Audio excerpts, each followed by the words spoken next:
ఏంట పైకి సూత్రం? అది ఫ్యాన్ కి 3 రెక్కలే ఉన్నాయి, ఇంకో రెక్క ఏమైందని చూడండి.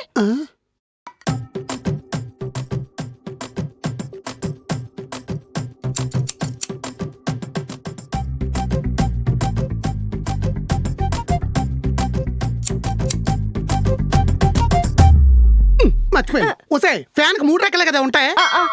అవునవును, 3 రెక్కలే ఉంటాయి. మొన్న దులిపేటప్పుడు ఒక రెక్క రాలిపోయిందిలే. అన్నయ్య, నువ్వేంటి వెనక్కి సేరు? ఎన్ని పూట ఏమైనా పుడుతున్నావా? అంటే ప్రతి మగాడు విజయం వెనుక ఒక ఆడది ఉండాలంటారు కదా బా, అందుకు. అందుకే అయి ఉంటది. సాయంత్రం కాఫీలో పాలకు బదులు పెనాయిల్ కలుపుకుని తాగేసారా? తేడాగా ఉన్నారు. కాఫీ కలుపుకోవడానికి ఫినాయిల్ ఉన్నా కాచుకోవడానికి గ్యాస్ ఉండాలి కదా బా. ఏమైంది? గ్యాస్ టైట్ అయ్యిందని సిలిండర్ ఫ్లైట్ మోడ్ లో పెట్టింది అక్క. అవునా?